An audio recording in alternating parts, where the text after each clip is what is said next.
Hi friends, എല്ലാവർക്കും most made ഈസിയുടെ ഒരു പുതിയ ക്ലാസ്സിലേക്ക് സ്വാഗതം. ഇന്ന് എഞ്ചിനീയറിംഗ് മെക്കാനിക്സിൻ്റെ 4ാമത്തെ ക്ലാസ്സിലേക്കാണ് നമ്മൾ കടക്കുന്നത്. ആദ്യത്തെ 3 ക്ലാസ്സിൻ്റെ ലിങ്ക് ഡിസ്ക്രിപ്ഷൻ ബോക്സിൽ കൊടുത്തിട്ടുണ്ട്.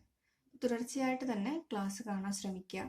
ആദ്യമായിട്ടാണ് ഈ വീഡിയോ കാണുന്നതെങ്കിൽ ഫസ്റ്റ് ക്ലാസ് അറ്റൻഡ് ചെയ്തതിന് ശേഷം തുടർച്ചയായിട്ട് 4ാമത്തെ ക്ലാസ്സിലേക്ക് കടക്കാൻ ശ്രമിക്കുക. ഇന്ന് നമ്മളൊരു ഫ്രഷ് ടോപ്പിക്കാണ് പഠിക്കുന്നത്, ലോസ് ഓഫ് മെക്കാനിക്സ്. സിലബസിനകത്ത് അത് അങ്ങനെ തന്നെ പറഞ്ഞിട്ടുണ്ട്, ലോസ് ഓഫ് എഞ്ചിനീയറിംഗ് മെക്കാനിക്സ്. സാധാരണ 10 മാർക്കിനൊക്കെ ഉള്ള എസ്എ ക്വസ്റ്റ്യൻ ആയിട്ട് ചോദിക്കാവുന്ന ഒരു ക്വസ്റ്റ്യൻ ആണ്. അല്ലാതെ ഇതിനകത്ത് നിന്ന് ഏതെങ്കിലും ഒരു പർട്ടിക്കുലർ 1-2 ലോ എടുത്തിട്ട് എ പാർട്ടിൽ 4 മാർക്കിനോ 5 മാർക്കിനോ ചോദിക്കാനും പറ്റും. അങ്ങനെയാണെങ്കിൽ നമുക്ക് നോക്കാം എത്ര ലോസ് ഓഫ് എഞ്ചിനീയറിംഗ് മെക്കാനിക്സ് ഉണ്ട്. പല ടെക്സ്റ്റ് ബുക്കുകളിലും പല ഭാഗത്തായിട്ടൊക്കെയാണ് കൊടുത്തിട്ടുള്ളത്. അപ്പം ഞാൻ അതിന് എല്ലാത്തിനെയും കൂടെ ഒരു 8 ലോസ് ഓഫ് എഞ്ചിനീയറിംഗ് മെക്കാനിക്സിനെ ചേർത്ത് എഴുതിയിട്ടുണ്ട്. ഫസ്റ്റ് വൺ എന്ന് പറയുന്നത് Newton's first law and second law. അത് രണ്ടായിട്ട് വേണമെങ്കിലും എഴുതാം. പിന്നെ ഉള്ളത് Newton's third law of motion, പിന്നെ gravitational law of attraction, parallelogram law നമ്മൾ ഫസ്റ്റ് ക്ലാസ്സിൽ തൊട്ട് പഠിക്കുന്നതാണ്. പിന്നെ ഉള്ളത് principle of transmissibility of force, വളരെ ഇമ്പോർട്ടൻ്റ് ആയിട്ടുള്ള സംഭവമാണ്. 5 മാർക്കിനൊക്കെ അത് മാത്രമായിട്ട് ചോദിക്കാൻ പറ്റുന്ന ഒന്നാണ് principle of transmissibility of force. പിന്നെ ട്രയാങ്കിൾ ലോ ഓഫ് ഫോഴ്സ് ഉണ്ട്, പോളിഗൺ ലോ ഓഫ് ഫോഴ്സ് ഉണ്ട്, ലാമിസ് തിയറം ഉണ്ട്. ഇതിനകത്ത് പാരലോഗ്രാം ലോയും ലാമിസ് തിയറവും നമ്മൾ ഫസ്റ്റ് ക്ലാസ്സിൽ വിശദമായിട്ട് പഠിച്ചിട്ടുള്ളതാണ്. ഇനി നമുക്ക് ബാക്കി കാര്യങ്ങളൊക്കെ ഒന്ന് നോക്കാം. ഇതിൽ ആദ്യത്തെ 2 ലോസും നമുക്ക് വലിയ ബുദ്ധിമുട്ടൊന്നും ഉണ്ടാവില്ല, നമ്മൾ ചെറിയ ക്ലാസ് തൊട്ട് പഠിക്കുന്നതാണ്. എന്താണ് Newton's first and second law. അപ്പോൾ അതിൻ്റെയൊക്കെ സ്റ്റേറ്റ്മെന്റ്സ് മാത്രം പഠിച്ചാൽ മതി. നമുക്ക് പണ്ട് തൊട്ട് നമ്മൾ പഠിക്കുന്നതാണ്, നിങ്ങൾക്ക് തനിയെ എഴുതാൻ പറ്റും. എങ്കിലും നമ്മളിപ്പോൾ എഞ്ചിനീയറിംഗ് മെക്കാനിക്സിന്റെ ക്ലാസ് ആണ് അറ്റൻഡ് ചെയ്യുന്നത്. അപ്പോൾ ജസ്റ്റ് ഒന്ന് എഴുതി വെക്കുക. എന്താണ് ന്യൂട്ടൺസ് ഫസ്റ്റ് ലോ പറയുന്നത്? Every body continuous in A state of rest or uniform motion in A straight line unless it is compelled to change that state by some external force acting on it.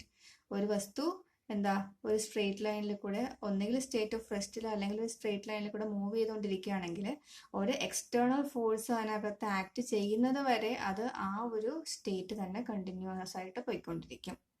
അതാണ് നമ്മൾ കുഞ്ഞു ക്ലാസ്സിലെ തൊട്ട് പഠിക്കുന്നതാണല്ലേ. രണ്ടാമത്തെ law പറയുന്നത് എന്താണ്? Second law states that the net external force acting on a body in a direction is directly proportional to the rate of change of momentum in that direction. Third law എന്താണ് പറയുന്നത്? അത് ഏറ്റവും നമ്മൾ എത്ര തവണ first ലോയും second ലോയും ഒക്കെ പഠിച്ചാലും ഏറ്റവും ആദ്യം എല്ലാവരും പറയുന്നത് ന്യൂട്ടൺസ് തേർഡ് ലോ ആണല്ലേ. To every action there is an equal and opposite reaction. അപ്പോൾ ഈ ആദ്യത്തെ 3 ലോസ് പറയുമ്പോൾ വലിയ ബുദ്ധിമുട്ടുണ്ടാവില്ല, നിങ്ങൾ കുഞ്ഞു ക്ലാസ്സിലെ പഠിക്കുന്നതായതുകൊണ്ട് നമുക്ക് എഴുതാം. ഇനി നമ്മൾ പഠിക്കാൻ പോകുന്നത് ഗ്രാവിറ്റേഷണൽ ലോ ഓഫ് അട്രാക്ഷൻ. അതിനും സ്റ്റേറ്റ്മെന്റ് അറിയണം. സ്റ്റേറ്റ്മെന്റ് നിങ്ങൾ എഴുതി വെച്ചോളൂ. അപ്പം ഞാൻ ഈ പറയുന്ന സ്റ്റേറ്റ്മെന്റ് ഒക്കെ നിങ്ങൾ ജസ്റ്റ് വീഡിയോ പോസ് ചെയ്ത് വെച്ചിട്ട് ഒന്ന് എഴുതി വെക്കുക. ഇപ്പം എൻ്റെ ഒരു ക്ലാസ് കണ്ടിന്യൂസ് ആയിട്ട് കൊണ്ടുപോവുകയാണെങ്കിൽ ഒരു നോട്ട്ബുക്ക് എടുത്ത് ഈ പറയുന്ന കാര്യങ്ങളെല്ലാം അതിനകത്തോട്ട് എഴുതി പഠിക്കാൻ അങ്ങനെ പ്രിപ്പയർ ആയിട്ട് തന്നെ നിങ്ങൾ വീഡിയോക്ക് മുന്നിലിരിക്കണം. അല്ലാതെ ജസ്റ്റ് ടൈം പാസിന് നോക്കുന്ന പോലെ നോക്കിക്കഴിഞ്ഞാൽ നമുക്ക് എഞ്ചിനീയറിംഗ് മെക്കാനിക്സിൽ നല്ല മാർക്ക് സ്കോർ ചെയ്യാനൊന്നും പറ്റില്ല. സിസ്റ്റമാറ്റിക് ആയിട്ട് തന്നെ പഠിച്ചു പോകണം. അപ്പോൾ ഗ്രാവിറ്റേഷണൽ ലോ ഓഫ് അട്രാക്ഷൻ അതിൻ്റെ സ്റ്റേറ്റ്മെന്റ് ഇതാണ്. It states that 2 bodies will be attracted towards each other along their connecting line with a force which is directly proportional to the product of their masses and inversely proportional to the square of the distance between their centers. അപ്പോൾ video post ചെയ്ത് വെച്ചിട്ട് statement ഒന്ന് എഴുതിയെടുക്കാം. ഇനി എന്താണ് അതിൽ പറഞ്ഞിട്ടുള്ളതെന്ന് നമുക്ക് നോക്കാം. എന്ത് പറഞ്ഞിട്ടുണ്ട്? 2 ബോഡി ഉണ്ട്, അത് രണ്ടും പരസ്പരം അട്രാക്ട് ചെയ്യാണ്. ഇപ്പോൾ ഒരു ചെറിയ ഒരു ബോഡി ഉണ്ട്, ഒരു വലിയ ബോഡി ഉണ്ട്. ഇതിൻ്റെ സെൻറ്റർ എന്ന് പറയുന്നത് നമ്മൾ മാർക്ക് ചെയ്തിട്ടുണ്ട്. ഫസ്റ്റ് വണ്ണിൻ്റെ മാസ് m1 ആണ്, സെക്കൻഡ് വണ്ണിൻ്റെ മാസ് m2 ആണ്. ഇത് രണ്ടും അതിൻ്റെ കണക്റ്റിംഗ് ലൈൻ എന്ന് പറയുന്നത് അതിൻ്റെ സെൻറ്ററിൽ കൂടെ പാസ് ചെയ്യുന്നതാണ് അതിൻ്റെ കണക്റ്റിംഗ് ലൈൻ. ഈ കണക്റ്റിംഗ് ലൈനിൽ വെച്ചിട്ട് ഒരു ഫോഴ്സ് വെച്ച് പരസ്പരം അട്രാക്ട് ചെയ്യുകയാണെങ്കിൽ ഈ ഫോഴ്സ്, ഇനി നമുക്ക് ഇതിൻ്റെ സെൻറ്ററിനിടയ്ക്കുള്ള ഡിസ്റ്റൻസ് മാർക്ക് ചെയ്യാം r. ഇത്രയും മാർക്ക് ചെയ്ത് കഴിഞ്ഞാൽ ഈ 2 ബോഡീസ് പരസ്പരം അട്രാക്ട് ചെയ്യുകയാണെങ്കിൽ ആ attracting force is directly proportional to the product of their masses. അതാണ് ഫസ്റ്റ് കാര്യം പറയുന്നത്. And is inversely proportional to the square of the distance between their centres. ഈ 2 ബോഡിയുടെ സെൻറ്ററിനിടയ്ക്കുള്ള ഡിസ്റ്റൻസ് നമ്മൾ 6 എന്ന് മാർക്ക് ചെയ്തെങ്കിൽ ഈ ഫോഴ്സ് അതിന് ഈ രണ്ട് ബോഡീസിനും പരസ്പരം അട്രാക്ട് ചെയ്യുന്ന force directly proportional to the product of their masses. അതിന്റെ രണ്ടിന്റെയും മാസിന്റെ പ്രോഡക്റ്റിനെ മൾട്ടിപ്ലൈ ചെയ്യണം. രണ്ട് മാസം M1 M2 directly പ്രൊപ്പോർഷണലും R² inversely proportional. ഇതിപ്പോ കാണാതെ പഠിക്കേണ്ട കാര്യമൊന്നുമില്ല, നമുക്ക് തന്നെ ആലോചിച്ച് നോക്കാം. ഈ ഫോഴ്സസിനിടയ്ക്കുള്ള ഡിസ്റ്റൻസ് R ഇൻവേഴ്സ്ലി പ്രൊപ്പോർഷണൽ ആവാൻ കാരണം എന്താ? ഡിസ്റ്റൻസ് ഒരുപാട് കൂടുതലാണെങ്കിൽ അട്രാക്ഷൻ കുറയും, അടുത്തടുത്ത് വരുന്തോറുമാണ് അട്രാക്ഷൻ കൂടുന്നത്. അതുകൊണ്ടാണ് ഡിസ്റ്റൻസിന്റെ സ്ക്വയർ ഇൻവേഴ്സ്ലി പ്രൊപ്പോർഷണൽ ആയത്. മാസിന് ഡയറക്ട്ലി പ്രൊപ്പോർഷണൽ ആവാൻ കാരണം എന്താ? കുഞ്ഞു വസ്തുക്കളാണെങ്കിൽ അട്രാക്ഷൻ കുറവായിരിക്കും, വലിയ മാസുള്ള മെറ്റീരിയൽ ആണെങ്കിൽ അട്രാക്ഷൻ കൂടുതലായിരിക്കും.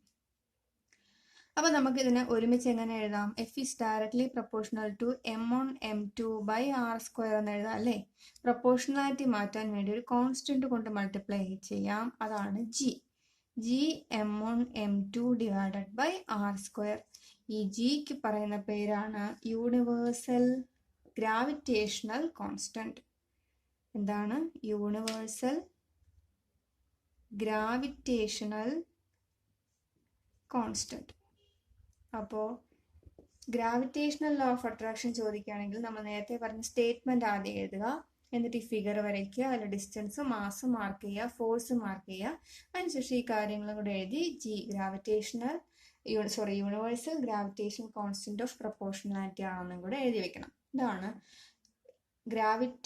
Gravitational law of attraction. അപ്പോൾ നമ്മൾ ഇത്രയും നേരം ഏതൊക്കെ കണ്ടു? ന്യൂട്ടന്റെ 3 ലോസ് കണ്ടു, അതുപോലെ ഗ്രാവിറ്റേഷണൽ ലോ ഓഫ് അട്രാക്ഷനും കണ്ടു. ഇനി നമുക്ക് പഠിക്കാനുള്ളത് പാരലോഗ്രാം ലോ ആണ്. പാരലോഗ്രാം ലോ നമ്മൾ ഫസ്റ്റ് ക്ലാസ്സിനകത്ത് നന്നായിട്ട് പഠിച്ചതാണ്, എന്നാലും ഒന്നുകൂടി പറയുകയാണ്. എൻ്റെ സ്റ്റേറ്റ്മെന്റ് ഇതാണ്. It states that if to forces acting at a point be represented in magnitude and direction by the two adjacent sides of a parallelogram, then the resultant is represented in magnitude and direction by the diagonal of the parallelogram passing through that point. ഇപ്പോൾ video pause ചെയ്ത് വെച്ചിട്ട് നിങ്ങൾ statement ഒന്ന് എഴുതിയെടുക്കാം. ഇനി എന്താ പറഞ്ഞിട്ടുള്ളത് നമുക്ക് നോക്കാം. ഒരു പോയിന്റിൽ രണ്ട് ഫോഴ്സ് ആക്ട് ചെയ്യുന്നുണ്ട്. ഒരു പോയിന്റ് ഇതാണ്. ഒരു പോയിന്റിൽ നിന്ന് ആക്ട് ചെയ്യുന്ന രണ്ട് ഫോഴ്സ് നമ്മൾ എന്താ പറയുന്നത്? കൺകറന്റ് ഫോഴ്സ് എന്നാണ് പറയുന്നത് അല്ലേ? ആ ഫോഴ്സ്, ഒരു പോയിന്റിൽ നിന്ന് രണ്ട് ഫോഴ്സ് ആക്ട് ചെയ്യുന്നുണ്ട്. ആ രണ്ട് ഫോഴ്സും ഒരു പാരലലോഗ്രാമിന്റെ രണ്ട് അഡ്ജസന്റ് സൈഡ്സ് ആയിട്ട് വരികയാണെങ്കിൽ മാഗ്നിറ്റ്യൂഡിലും ഡയറക്ഷനിലും, അതാണ് നമ്മൾ സെന്റൻസ് പറയുന്നത്. നമ്മൾ ഈ ഫോഴ്സിനെ P എന്ന് കൊടുത്തു, ഇതിനെ Q എന്ന് കൊടുത്തു. ഇത് രണ്ടും ഒരു പോയിന്റിൽ നിന്നാണ് ആക്ട് ചെയ്യുന്നത്. അത് രണ്ടിന്റെയും മാഗ്നിറ്റ്യൂഡും ഡയറക്ഷനും ഒരു പാരലോഗ്രാമിന്റെ അഡ്ജസന്റ് സൈഡ്സ്, മാറിപ്പോകരുത്, അഡ്ജസന്റ് സൈഡ്സ് ആണ്, അല്ലാതെ ഒരു ഈ സൈഡും പിന്നെ ഈ സൈഡും ആയിട്ട് എടുക്കാൻ പറ്റില്ല. ഒരു പോയിന്റിൽ നിന്ന് തന്നെയുള്ള രണ്ട് അഡ്ജസന്റ് സൈഡ്സ് ആയിട്ട് ആക്ട് ചെയ്യുകയാണെങ്കിൽ ഈ രണ്ട് ഫോഴ്സിന്റെ റിസൾട്ടന്റ് അതേ പോയിന്റിൽ കൂടി പാസ് ചെയ്ത് പോകുന്ന ഡയഗണലിന് ഈക്വൽ ആയിരിക്കും, മാഗ്നിറ്റ്യൂഡിലും ഡയറക്ഷനിലും. അപ്പൊ വേറെ ഡയഗണൽ ഉണ്ടല്ലേ? ഈ ഒരു പാരലോഗ്രാമിന് രണ്ട് ഡയഗണൽ ഉണ്ട്. അപ്പൊ ഈ ഡോട്ടഡ് ലൈൻ ഇട്ടേക്കുന്ന ഡയഗണൽ നമ്മൾ എടുക്കാൻ പാടില്ല. ഈ സെയിം പോയിന്റിൽ കൂടി പാസ് ചെയ്യുന്ന ഡയഗണലിൽ ഈക്വൽ ആയിരിക്കും ഈ രണ്ട് ഫോഴ്സസിന്റെയും റിസൾട്ടന്റ്, അതിന്റെ മാഗ്നിറ്റ്യൂഡിലും ഡയറക്ഷനിലും. ഇതാണ് പാരലോഗ്രാം ലോ പറയുന്നത്. അടുത്തത് principle of transmissibility of force.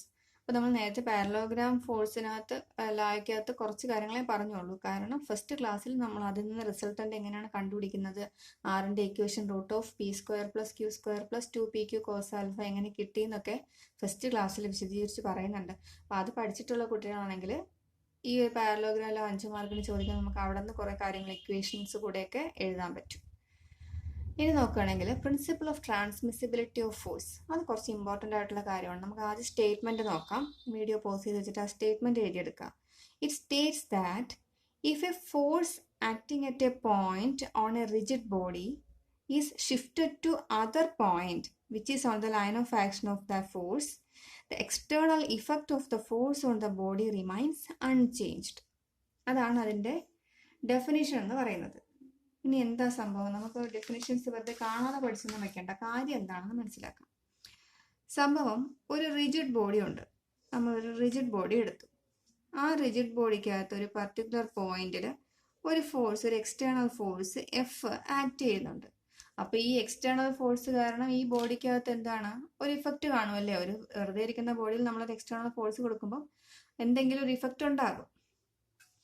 ഇനി ലോ പറയുന്ന ഇതാണ്, ആ ബോഡിയുടെ ലൈൻ ഓഫ് ആക്ഷൻ. അപ്പോൾ ലൈൻ ഓഫ് ആക്ഷൻ നമ്മൾ ഡോട്ടഡ് ലൈനിട്ട് വരച്ചു കഴിഞ്ഞാൽ ഈ ലൈൻ ഓഫ് ആക്ഷനിൽ വേറെ എവിടെ ഏതൊരു പോയിന്റിൽ ഈ സെയിം ഫോഴ്സിനെ കൊണ്ടുവന്ന് പ്ലേസ് ചെയ്താലും ആ ഇഫക്റ്റിന് ചേഞ്ച് ഒന്നും വരില്ല എന്നാണത് പറയുന്നത്. അതായത് ഈ ലൈൻ ഓഫ് ആക്ഷനിൽ ഇപ്പോൾ ഈ ഒരു പോയിന്റ് നമ്മൾ ഒ എന്ന് കൊടുത്തു, നമ്മൾ ഇവിടെ ഒരു ഒ ഡാഷ് അല്ലെങ്കിൽ ഇവിടെ O double dash O triple dash അങ്ങനെ ഏത് പോയിന്റ് ഈ ലൈൻ ഓഫ് ആക്ഷനിൽ എടുത്താലും ഈ ഫോഴ്സിനെ അവിടെയൊക്കെ കൊണ്ടുവച്ചാലും നേരത്തെ ഉണ്ടായിരുന്ന അതേ ഇഫക്റ്റ് തന്നെ ഉണ്ടാവും, വേറെ ചേഞ്ച് ഒന്നും വരത്തില്ല എന്നാ പറയുന്നത്. അപ്പോൾ അതെങ്ങനെ പ്രൂവ് ചെയ്യാം?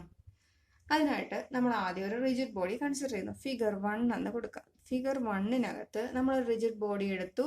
അതിനകത്ത് ഒ എന്നൊരു പോയിന്റിൽ എഫ് എന്ന് പറയുന്ന ഒരു ഫോഴ്സ് ആക്ട് ചെയ്യുന്നുണ്ട്. സെയിം ബോഡിയുടെ തന്നെ ഇതൊരു റിജിഡ് ബോഡി തന്നെ, സെയിം ബോഡിയാണെന്ന് വയ്ക്കുക. നമ്മൾ രണ്ടാമത് എന്ത് ചെയ്യുകയാണ്? ആദ്യം നമുക്ക് ഒ എന്ന് പറയുന്ന പോയിന്റിൽ എഫ് എന്ന് പറയുന്ന ഒരു ഫോഴ്സ് ആക്ട് ചെയ്യുന്നുണ്ട്, നമുക്ക് ചേഞ്ച് ഒന്നുമില്ല. നമ്മൾ ഫിഗർ 2 എടുത്തു. ഫിഗർ 2-നകത്ത് നമ്മൾ എന്ത് ചെയ്യാൻ പോകുന്നു? ഇതേ ലൈൻ ഓഫ് ആക്ഷനിൽ ഒ ഡാഷ് എന്നൊരു പോയിന്റ് എടുത്തു. ഇനി ആ ഒ ഡാഷ് എന്ന് പറയുന്ന പോയിന്റിൽ ഞാൻ തിരിച്ച് ഒരു ഫോഴ്സ്, ഈ സെയിം മാഗ്നിറ്റ്യൂഡിൽ ഒരു ഫോഴ്സ് എഫ് കൊടുത്തു. ഇനി അതിന് ചേഞ്ച് ഒന്നും, നമ്മൾ ശരിക്കും പറയുന്നത് ഈ ബോഡിക്ക് ചേഞ്ച് ഒന്നും വരരുതെന്നല്ലേ. അപ്പം നമുക്ക് അങ്ങനെ എക്സ്റ്റേണൽ ഫോഴ്സ് കൊടുക്കാനൊന്നും നിർവാഹമില്ല. അപ്പോൾ അതിന് ചേഞ്ച് ഒന്നും വരാതിരിക്കാൻ വേണ്ടി ഞാൻ എന്ത് ചെയ്തു? തിരിച്ച് വീണ്ടും ഒരു ഫോഴ്സ് കൊടുത്തു. അപ്പോൾ ഈക്വൽ ആൻഡ് ഓപ്പോസിറ്റ് ആയിട്ട് മാഗ്നിറ്റ്യൂഡ് സെയിം ആയിട്ടുള്ള ഫോഴ്സ് കൊടുത്താൽ അത് ക്യാൻസൽ ചെയ്ത് പോകുമല്ലോ. അപ്പോൾ നമ്മൾ ഒ ഡാഷ് എന്ന് പറയുന്ന പോയിന്റിൽ ഈക്വൽ ആൻഡ് ഓപ്പോസിറ്റ്, നമ്മുടെ നേരത്തെ ഉണ്ടായിരുന്ന ഫോഴ്സിന് ഈക്വൽ ആയിട്ടുള്ള മാഗ്നിറ്റ്യൂഡിൽ രണ്ട് ഫോഴ്സ് അങ്ങോട്ടും ഇങ്ങോട്ടും കൊടുത്തു. അപ്പോൾ അത് രണ്ടും കൂടെ ക്യാൻസൽ ആയിട്ട് പോയും ശരിക്കും പറഞ്ഞാൽ ഈ ഫോഴ്സിന്റെ ഇഫക്റ്റ് മാത്രമേ അവിടെ ഉള്ളൂ അല്ലേ, അവിടെ വേറെ ഒരു ചേഞ്ചും വന്നില്ലല്ലോ. നമ്മൾ കൊടുത്തത് അതിന്റെ ലൈൻ ഓഫ് ആക്ഷനിൽ വേറൊരു പോയിന്റ് എടുത്തു, അവിടെ ഈക്വൽ ആൻഡ് ഓപ്പോസിറ്റ് ആയിട്ട് രണ്ട് ഫോഴ്സ് കൊടുത്തു. ആ ഫോഴ്സിന്റെ മാഗ്നിറ്റ്യൂഡ് ഏതിന് ഈക്വൽ ആണ്? നമ്മൾ ആദ്യം കൊടുത്തിരുന്ന ഫോഴ്സിന് ഈക്വൽ ആണ്, അത്ര മാത്രമേ ഉള്ളൂ. ഇപ്പോഴും ബോഡിയിൽ ചേഞ്ച് ഒന്നുമില്ല. ഈ ആദ്യം ഉണ്ടായിരുന്ന ഈ എഫിന്റെ ഇഫക്റ്റ് മാത്രമേ ഇപ്പോഴും ആ ബോഡിയിലുള്ളൂ, കാരണം ഇത് രണ്ടും ക്യാൻസൽ ചെയ്ത് പോകത്തില്ലേ. അങ്ങനെയാണെങ്കിൽ തിയററ്റിക്കലി നമ്മൾ എന്ത് ചെയ്തു? മൂന്നാമതും നമ്മൾ ഒരു ഫിഗർ വരച്ചു. ഫിഗർ 3 എന്ന് കൊടുത്തു. അപ്പൊ നേരത്തെ എന്തുണ്ട്? ഒ എന്ന് പറയുന്ന പോയിന്റിൽ എഫ് എന്ന് പറയുന്ന ഫോഴ്സ് ആദ്യം ഉണ്ടായിരുന്നത്. ഇനി ഒ ഡാഷ് എന്ന് പറയുന്ന പോയിന്റിൽ അങ്ങോട്ടും ഇങ്ങോട്ടും ഒരു എഫ് എന്ന് പറയുന്ന ഫോഴ്സ് ഉണ്ട്. ഇനി നമ്മൾ നോക്കുക, ഈ എഫ് എന്ന് പറയുന്ന ഫോഴ്സും ഈ എഫ് എന്ന് പറയുന്ന ഫോഴ്സും കൂടെ നോക്കണം. അതെന്താണ്? ഈക്വൽ ആൻഡ് ഓപ്പോസിറ്റ് ആണ് അല്ലേ. ഒരു ലൈൻ ഓഫ് ആക്ഷനിലല്ലേ, നമ്മളൊരു ലൈൻ ഓഫ് ആക്ഷൻ എടുത്തിട്ട് ഇവിടെ എഫ് എന്ന് പറയുന്ന ഒരു ഫോഴ്സ്, തിരിച്ച് ഇവിടെ നിന്ന് ഇങ്ങോട്ട് എഫ് എന്ന് പറയുന്ന ഒരു ഫോഴ്സ് ഉണ്ടെങ്കിൽ എന്ത് ചെയ്യും? അത് ഈക്വലും ഓപ്പോസിറ്റും ആണ്, അപ്പോൾ അത് ക്യാൻസൽ ചെയ്ത് പോകും.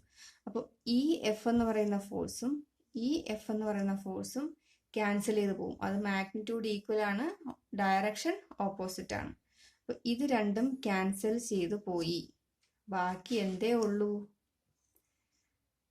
ബാക്കി നമ്മൾ വരയ്ക്കുകയാണെങ്കിൽ ഇത് സെയിം റിജിഡ് ബോഡിയാണ്, നമ്മുടെ ഷേപ്പ് നമ്മൾ വരയ്ക്കുമ്പോൾ മാറിപ്പോകും എന്നുള്ളതേ ഉള്ളൂ. ഒ ഡാഷ് എന്ന് പറയുന്ന പോയിന്റിൽ ഇനി എഫ് എന്ന് പറയുന്ന ഒരു ഫോഴ്സ് മാത്രമേ ഉള്ളൂ.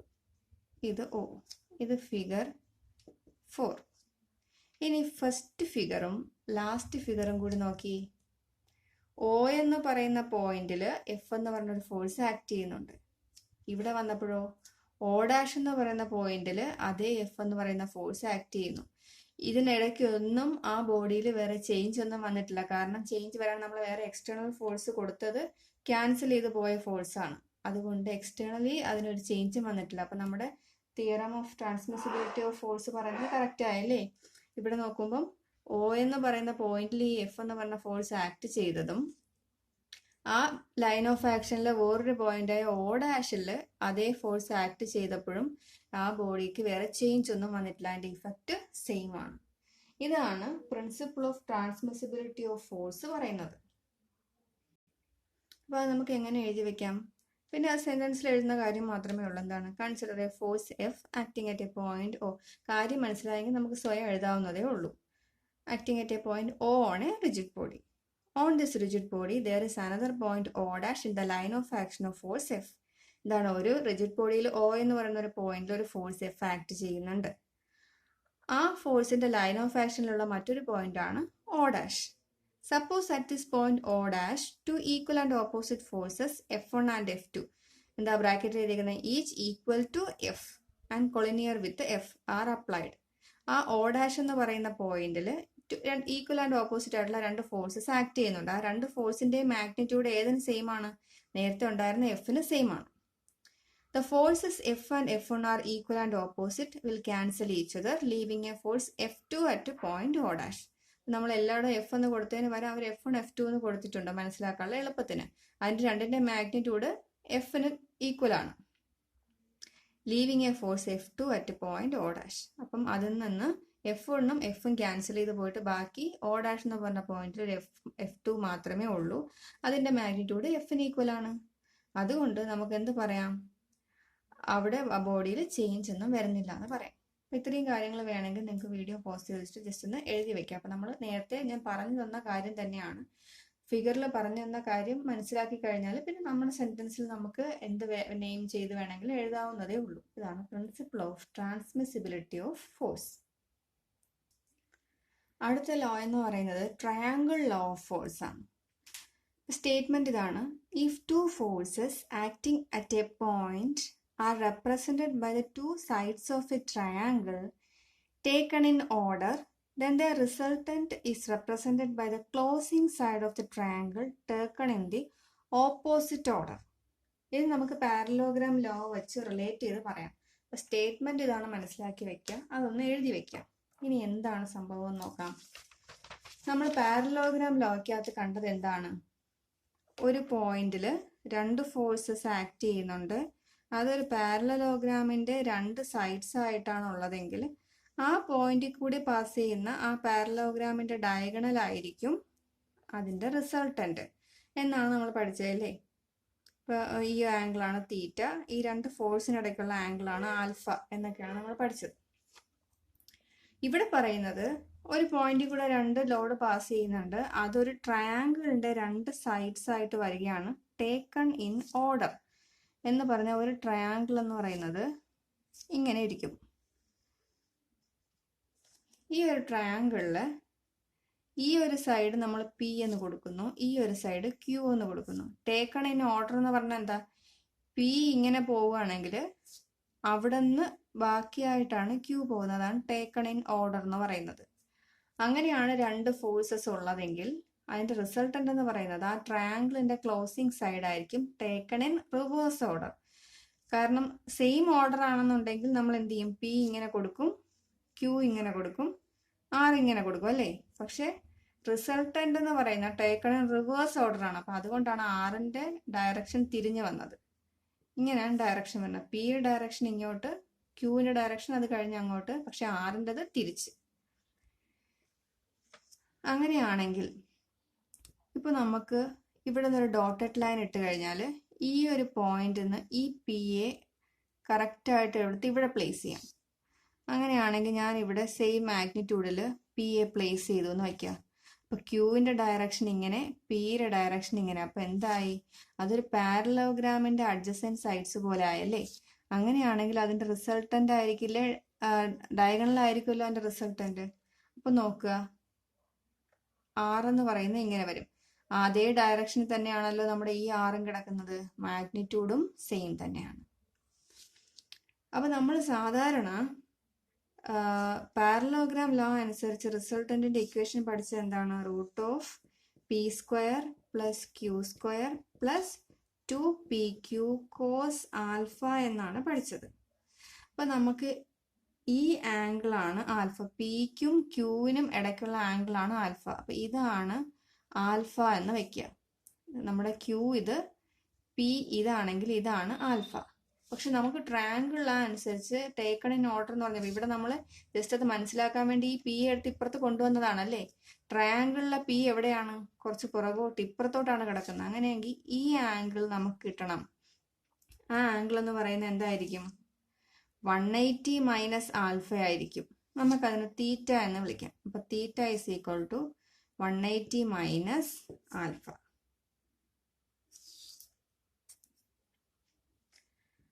ഇനി ഈ ഇക്വേഷനകത്ത് P square plus Q square plus 2pq cos ആൽഫയ്ക്ക് പകരം നമുക്ക് ആൽഫയ്ക്ക് പകരം എന്ത് കൊടുക്കാം?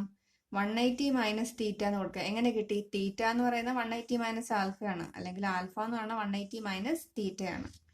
അപ്പോൾ cos of 180 minus theta, cos 180 minus theta minus cos theta. അപ്പോൾ root of P square plus Q square minus 2pq cos theta എന്ന് കിട്ടും.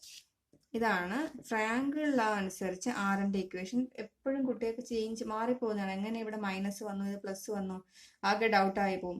ചിലർ ജസ്റ്റ് ഒന്ന് ബൈഹാർട്ട് ചെയ്ത് വെക്കുകയുള്ളില്ല. അപ്പൊ പാരലോഗ്രാം ലോ അനുസരിച്ച് നമ്മൾ പ്ലസ് എന്ന് പഠിച്ചു, ട്രയാങ്കിൾ ലോ അനുസരിച്ച് മൈനസ് എന്ന് പഠിച്ചു. ഇതിൽ ഏതാണ് സംഭവം? അങ്ങനെ ഒരു കൺഫ്യൂഷൻ വരേണ്ടത്. എങ്ങനെയാണ് കിട്ടിയതെന്ന് അറിയാമെങ്കിൽ നമുക്ക് ആ കൺഫ്യൂഷൻ വരത്തില്ല.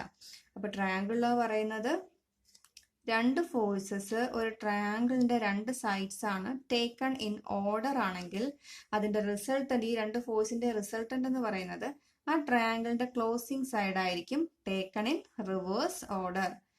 ഇനി അതിന്റെ ഇക്വേഷൻ, ആറ് കണ്ടുപിടിക്കാനുള്ള ഇക്വേഷൻ എന്ന് പറയുന്നത് ഏതാണ്? Root of P square plus Q square minus 2pq cos theta. Where theta എന്ന് പറയുന്ന ഏത് ആംഗിൾ ആണ്? ഈ രണ്ട് ഫോഴ്സസിനിടയ്ക്കുള്ള ആംഗിൾ ആണ്. ആൽഫ എന്ന് പറയുന്ന ഏതായിരുന്നു? നമ്മൾ പാരലോഗ്രാം പഠിച്ചപ്പോൾ ഉള്ള ആംഗിൾ ആയിരുന്നു. അങ്ങനെയാണെങ്കിൽ ഈ പി എന്ന് പറഞ്ഞാൽ കുറച്ച് ഇങ്ങോട്ട് മാറും. ഒരു പോയിന്റിൽ നിന്ന് രണ്ട് ഫോഴ്സും ഡൈവേഴ്സ് ചെയ്യുന്ന അനുസരിച്ചാവും. അപ്പൊ ഈ ആംഗിൾ, ഈ ഒരു ഫിഗറും ഇതും പഠിച്ച് മനസ്സിലാക്കിയിരുന്നാൽ ഇക്വേഷൻ എങ്ങനെ ചേഞ്ച് വന്നെന്ന് മനസ്സിലാവും. അപ്പൊ ഇതാണ് ട്രയാങ്കിൾ ലോ ഓഫ് ഫോഴ്സ്. ഇനി നമുക്ക് പോളിഗൺ ലോ ഓഫ് ഫോഴ്സ് ആണ് പഠിക്കാനുള്ളത്. പോളിഗൺ ലോ ഓഫ് ഫോഴ്സ് എന്ന് പറഞ്ഞത് repeated application of parallelogram law ആണ്. അപ്പൊ ആ ഒരു പോയിന്റ് പിന്നീട് നമ്മൾ കോമ്പറ്റേറ്റീവ് എക്സാമിനൊക്കെ ബിടെക് കഴിഞ്ഞിട്ട് എന്താണ് ചെയ്യുന്നത്? കോമ്പറ്റേറ്റീവ് എക്സാമിന് പഠിക്കും. അന്നേരം നമുക്ക് വരുന്നൊരു പോയിന്റ് ആണ് repeated application of parallelogram law ആണ് പോളിഗൺ ലോ ഓഫ് ഫോഴ്സ് എന്ന് പറയുന്നത്. ഇനി സ്റ്റേറ്റ്മെന്റ് എന്താണ്? If a number of concurrent forces acting simultaneously on a body are represented in magnitude and direction by the sides of a polygon taken in order, then the resultant is represented in magnitude and direction by the closing side of the polygon taken in opposite order. നമ്മൾ triangular law പഠിച്ചതുപോലെ തന്നെയാണ്. കുറച്ച് concurrent force, അവിടെ രണ്ട് concurrent force ആയിരുന്നു, ഇവിടെ കുറച്ച് concurrent force ഉണ്ട്. അതിനെയെല്ലാം നമുക്ക് ഒരു പോളിഗണിന്റെ സൈഡ്സ് ആയിട്ട് മാഗ്നിറ്റ്യൂഡിലും ഡയറക്ഷനിലും റെപ്രസെന്റ് ചെയ്യാൻ പറ്റുമെങ്കിൽ അതിന്റെ closing side taken in the reverse order ആയിരിക്കും ആ അത്രയും ഫോഴ്സസിന്റെ റിസൾട്ടന്റ് എന്ന് പറയുന്നത്. അപ്പൊ അതെന്താണ് സംഭവം? അതെന്താണെന്ന് ചോദിച്ചാൽ കൺകറന്റ്, ശരിക്കും ഇതെല്ലാം കൺകറന്റ് ഫോഴ്സ് ആണ് കേട്ടോ. ഒരു ഫോഴ്സ് ഒരു പോയിന്റിൽ നിന്ന് ആക്ട് ചെയ്യുന്ന ഫോഴ്സസ് ആണ് ഈ പറയുന്നത് എല്ലാം. അതിന് നമ്മൾ ഒരു ട്രയാങ്കിളിന്റെ സൈഡ്സ് ആയിട്ട് റെപ്രസെന്റ് ചെയ്യുകയാണ്. അപ്പൊ ഇവിടെ നോക്കുമ്പം F1 എന്ന് പറയുന്ന ഒരു ഫോഴ്സ് ഉണ്ട്. അത് ഹൊറിസോണ്ടലുമായിട്ട് θ1 ആംഗിളാണ് മാർക്ക് ചെയ്യുന്നത്. ഇവിടെ F4 എന്ന് പറയുന്ന ഒരു ഫോഴ്സ് ഉണ്ട്. അത് ഹൊറിസോണ്ടലുമായിട്ട് θ4 ആംഗിൾ മേക്ക് ചെയ്യുന്നു. പിന്നെ F2 എന്ന് പറയുന്ന ഒരു ഫോഴ്സ് ഹൊറിസോണ്ടലുമായിട്ട് θ2 ആംഗിൾ മേക്ക് ചെയ്യുന്നു. F3 എന്ന് പറയുന്ന ഒരു ഫോഴ്സ് ഹൊറിസോണ്ടലുമായിട്ട് θ3 എന്ന് പറയുന്ന ആംഗിൾ മേക്ക് ചെയ്യുന്നു. അപ്പൊ ഇത് കൺകറന്റ് ഫോഴ്സസ് ആണല്ലോ ഇതെല്ലാം. F1ഉം F2 F3 എല്ലാം ഒരു പർട്ടിക്കുലർ പോയിന്റിൽ നിന്ന് എമർജ് ചെയ്യുന്ന ഫോഴ്സസ് ആണ്. അപ്പൊ ഇതെല്ലാം കൺകറന്റ് ഫോഴ്സ് ആണ്. അപ്പൊ ഇതിന്റെ റിസൾട്ടന്റ് കണ്ടുപിടിക്കാനായിട്ട് നമുക്ക് നോക്കുമ്പോൾ നാല് സൈഡിലോട്ട് കിടക്കണം. നമ്മൾ എങ്ങനെ റിസൾട്ടന്റ് കണ്ടുപിടിക്കും? ഇതിനെല്ലാം നമുക്കൊരു പോളിഗൺ ആയിട്ട് വരയ്ക്കാൻ പറ്റുമോ എന്ന് നോക്കണം. അപ്പൊ ആദ്യം നമുക്കൊരു ഹൊറിസോണ്ടലിൽ നിന്ന് F1 എന്ന് പറയുന്ന ഫോഴ്സിനെ വരച്ചു. അപ്പൊ F1 ഹൊറിസോണ്ടലുമായിട്ട് മേക്ക് ചെയ്യുന്ന ആംഗിൾ θ1 അല്ലേ? അപ്പൊ θ1 മാർക്ക് ചെയ്തിട്ട് നമ്മൾ F1 എന്നൊരു ഫോഴ്സിനെ വരച്ചു. അപ്പൊ ഈ സെയിം ഫോഴ്സിന്റെ മാഗ്നിറ്റ്യൂഡ് തന്നെ ആയിരിക്കണം F1ന്റെ മാഗ്നിറ്റ്യൂഡും. അത് വരച്ചു കഴിഞ്ഞിട്ട് θ2 ഹൊറിസോണ്ടലുമായിട്ട് θ2 ആംഗിൾ മേക്ക് ചെയ്യുന്ന ഫോഴ്സ് ഏതാണ്? F2. അപ്പൊ നമ്മൾ അവിടെ നിന്ന് എന്ത് ചെയ്തു? ഈ ഹൊറിസോണ്ടലിൽ നിന്ന് θ2 ആംഗിൾ മാറിയിട്ട് F2 എന്ന് പറയുന്ന ഫോഴ്സിനെ പ്ലേസ് ചെയ്തു. ഈ F2ന്റെ സെയിം മാഗ്നിറ്റ്യൂഡ് തന്നെ ആയിരിക്കണം ഈ F2വിനുള്ളത്. ഇനി ഹൊറിസോണ്ടലുമായിട്ട് θ3 ആംഗിളിലാണ് F3 ഉള്ളത്. അപ്പൊ നമ്മൾ വീണ്ടും എന്ത് ചെയ്തു? ഹൊറിസോണ്ടലിൽ നിന്ന് θ3 ആംഗിൾ മാറ്റിയിട്ട് F3യെ പ്ലേസ് ചെയ്തു. അപ്പൊ ഈ F3യുടെ സെയിം മാഗ്നിറ്റ്യൂഡ് തന്നെ ആയിരിക്കണം നമ്മളിപ്പം വരച്ച F3ക്കും ഉള്ളത്. ഇനി ഹൊറിസോണ്ടലുമായിട്ട് θ4 ആംഗിളിലാണ് F4 ഉള്ളത്. അപ്പൊ ഇവിടെ θ4 ആംഗിൾ ഹൊറിസോണ്ടലുമായിട്ട് മാർക്ക് ചെയ്തിട്ട് നമ്മൾ എന്ത് ചെയ്തു? F4 വരച്ചു. അപ്പോൾ ഈ F4ന്റെ അതേ മാഗ്നിറ്റ്യൂഡിലും അതേ ഡയറക്ഷനിലും തന്നെയാണ് നമ്മളിപ്പോൾ വരച്ചേക്കുന്നത്. അപ്പോൾ ആ പോളിഗൺ എന്ത് ചെയ്തു? ക്ലോസ് ആവാതെ നിൽക്കുകയാണ് അല്ലേ, അതൊരു പോളിഗൺ അല്ലാണ്ട് നിൽക്കുകയാണ്. ഇനി ഫസ്റ്റ് പോയിന്റിനെയും ലാസ്റ്റ് പോയിന്റിനെയും നമുക്ക് ജോയിൻ ചെയ്ത് വരയ്ക്കുന്ന ആ closing side taken in the reverse order. നമ്മളിതെല്ലാം സെയിം ഓർഡറിലാണ് വരച്ചേക്കുന്നത്, കണ്ടോ? എല്ലാത്തിൻ്റെ ഡയറക്ഷൻ ഇങ്ങനെയാണ്.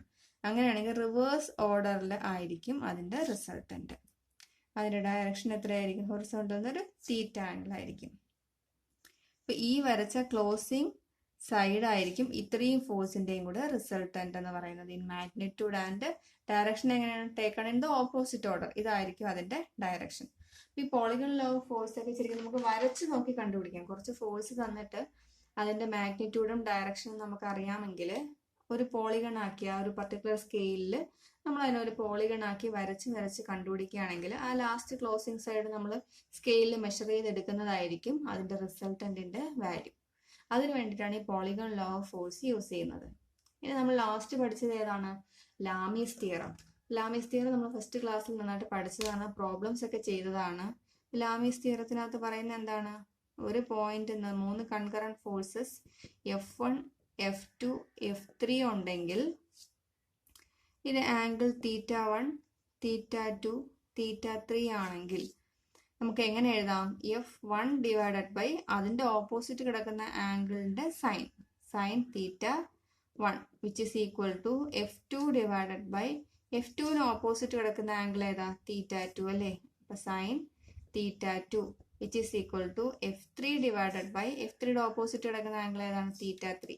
അപ്പം സൈൻ ഓഫ് θ3 എന്ന് നമുക്ക് എഴുതാം. ഇതാണ് ലാമീസ് തിയറം. ഇത് നമ്മൾ ഫസ്റ്റ് ക്ലാസ്സിനകത്ത് തിയറി പോർഷനകത്ത് പറഞ്ഞതാണ്. അതുപോലെ കഴിഞ്ഞ ക്ലാസ്സിൽ ഇതിൻ്റെ പ്രോബ്ലംസും ചെയ്തതാണ്. അപ്പോൾ ഇത്രയാണ് ലോസ് ഓഫ് എഞ്ചിനീയറിംഗ് മെക്കാനിക്സ് എന്ന് പറയുന്നത്. എല്ലാത്തിൻ്റെ കൺസെപ്റ്റ് കൂടി മനസ്സിലാക്കുക. വെറുതെ സ്റ്റേറ്റ്മെൻറ്റ് കാണാതെ പഠിച്ച് വയ്ക്കാണ്ട് അതിൻ്റെ കൺസെപ്റ്റ് കൂടി മനസ്സിലാക്കി പഠിച്ചു വയ്ക്കുക. നിങ്ങൾക്ക് ക്ലാസ് ഇഷ്ടപ്പെട്ടെങ്കിൽ ലൈക്ക് ചെയ്യുക, ഫ്രണ്ട്സിനൊക്കെ ഷെയർ ചെയ്യുക. ആദ്യമായിട്ടാണ് എൻ്റെ ചാനൽ വിസിറ്റ് ചെയ്യുന്നതെങ്കിൽ സബ്സ്ക്രൈബ് ചെയ്യുക. ഇനി ഞാൻ പറഞ്ഞതിൽ എന്തെങ്കിലും മിസ്റ്റേക്സോ നിങ്ങൾക്ക് എന്തെങ്കിലും ഡൗട്ടോ ഒക്കെ ഉണ്ടെങ്കിൽ കമൻറ്റ് ചെയ്യാം. അപ്പോൾ അടുത്ത ക്ലാസ്സിൽ ഇതിനൊക്കെ ബേസ് ചെയ്ത് കുറച്ച് പ്രോബ്ലംസ് കൂടി ചെയ്യണം. അത് കഴിഞ്ഞ് 1-2 ടോപ്പിക്സ് കൂടെ കഴിയുമ്പോൾ നമുക്ക് ഫസ്റ്റ് മോഡ്യൂൾ കവർ ചെയ്യാനായിട്ട് പറ്റും. Thank you for watching.